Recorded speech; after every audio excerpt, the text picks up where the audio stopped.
Père, nous te rendons grâce et nous te bénissons. Tu exauces mes vœux, tu me donnes l'héritage de ceux qui craignent ton nom. Sois loué à jamais dans le nom puissant de Jésus-Christ. Bonjour bien-aimés frères et sœurs, que le Seigneur vous bénisse. Bienvenue dans ce partage quotidien. Le thème de notre méditation ce matin, Jéhovah Jireh, le Seigneur qui pourvoit, n'est pas s'inquiéter. Dans Philippiens, le chapitre 4, le verset 6, il est écrit « Ne vous inquiétez de rien, mais en toute chose faites connaître vos besoins à Dieu par des prières et des supplications, avec des actions de grâce, et la paix de Dieu qui surpasse toute intelligence, gardera vos cœurs et vos pensées en Jésus-Christ. » En effet, bien-aimés, la peur de ne pas y arriver demain, peur de savoir comment faire pour manger ou boire, comment payer son loyer, la peur de ne pas savoir quand se marier, la peur de ne pas savoir comment élever ses enfants, la somme de toutes ces peurs gagne les cœurs de plusieurs enfants de Dieu, de plusieurs chrétiens. En dépit de ce que l'œil voit et de ce que l'oreille entend, laissons croire que tout est foutu, tout est fini et que nous n'avons plus rien à faire, nous n'avons plus d'espoir et que notre vie est à terre. Dans le livre de Matthieu, le chapitre 6, le verset 26, la Bible déclare « Regardez les oiseaux du ciel, ils ne sèment ni ne moissonnent, et ils n'amassent rien dans les greniers, et votre Père céleste les nourrit. Ne valez-vous pas plus qu'eux, le Seigneur Dieu, notre Père, tout ce qu'il a créé est pour le bien-être de l'homme.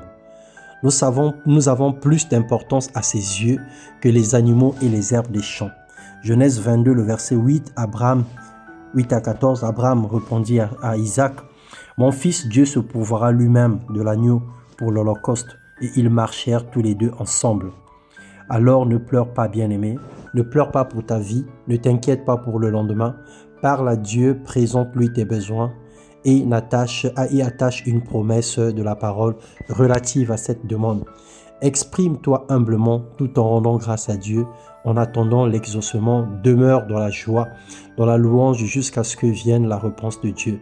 Matthieu 6, 31, la Bible déclare « Ne vous inquiétez donc point et ne dites point que mangerons-nous, que boirons-nous, de quoi serons-nous vêtus ?» Parce que le Seigneur, notre Père et notre Dieu, il sait de quoi nous avons besoin. Que Dieu comble de ses bienfaits toutes les familles qui recevra le message ce matin. Que le Seigneur bénisse les vies de toutes les oreilles qui écoutent ce message. Que le Seigneur te donne la paix, que le Seigneur te communique la joie. Que le Seigneur se manifeste puissamment dans ta vie ce matin, que le Seigneur te comble de son amour. Tout ce que tu désires, tout ce que tu demandes à Dieu, que le Seigneur te le donne au nom de Jésus-Christ. Tout ce que tu demandes avec foi, tout ce qui est dans sa volonté, tout ce qui est dans ses plans, que le Seigneur te l'accorde. Parce qu'il a pour nous des projets de bonheur. Dieu a fait de nous des instruments par lesquels son nom est glorifié. Et il a promis que le bonheur et la grâce nous accompagneront tous les jours de notre vie et nous habiterons dans sa maison jusqu'à la fin de nos jours.